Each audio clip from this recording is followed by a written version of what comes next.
Bienvenue dans la Bourse en clair. Aujourd'hui, je vous parle d'un sujet qui suscite beaucoup d'intérêt et d'inquiétude, le crédit privé. Ce marché, qui pèse aujourd'hui environ 1800 milliards de dollars, a pris de l'ampleur en proposant des rendements très attractifs.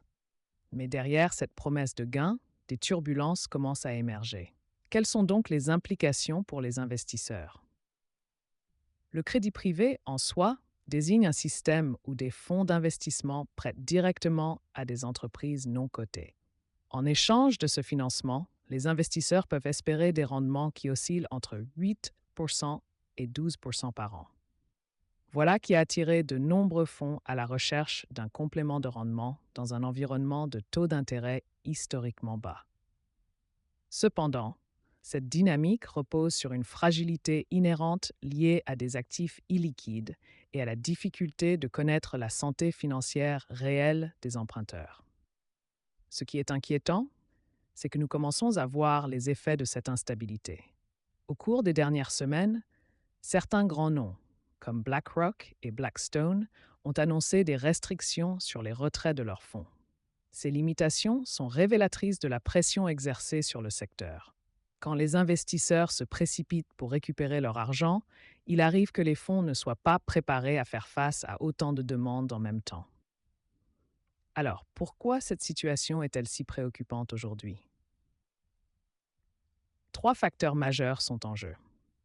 D'abord, le resserrement monétaire, associé à un retour de l'inflation, en grande partie alimenté par l'augmentation des prix du pétrole, pousse les entreprises à une situation financière délicate. Ensuite, un ralentissement économique général accroît le risque de défaut de paiement. Finalement, la psychologie du marché joue un rôle clé. La peur des investisseurs peut conduire à des comportements de retrait en masse, rendant la liquidité encore plus problématique. Il est crucial de comprendre que le crédit privé ne fonctionne pas comme un compte bancaire standard. Les fonds ont souvent des périodes de blocage, limitent les retraits trimestriels et peuvent créer des side pockets pour isoler des actifs difficiles à évaluer. Cela veut dire que les investisseurs ne peuvent pas avoir accès à leur capital aussi facilement qu'ils le souhaiteraient. Cela pointe vers une réalité essentielle.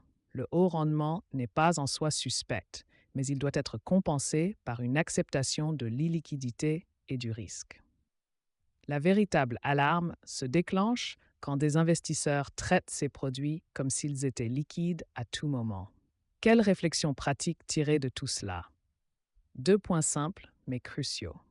D'abord, il est essentiel de lire attentivement les conditions de liquidité de chaque produit dans lequel vous investissez.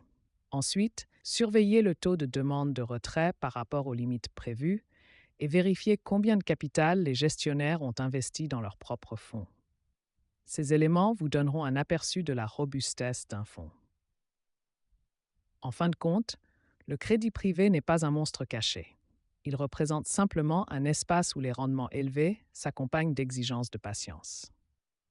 Rappelez-vous de vous poser les bonnes questions. Ai-je besoin de cet argent à court terme? Pour conclure, gardez en tête que cette situation, bien qu'inquiétante, offre aussi une opportunité d'apprendre et d'adapter votre stratégie d'investissement. Disclaimer: ce contenu est informatif et éducatif uniquement et ne constitue pas un conseil en investissement ni une recommandation d'achat ou de vente. Si cet épisode vous a aidé à comprendre les enjeux du crédit privé, n'hésitez pas à vous abonner à la Bourse en clair, à liker cet épisode et à me faire part de vos questions pour qu'elles soient traitées dans un prochain épisode. Merci d'avoir été à l'écoute.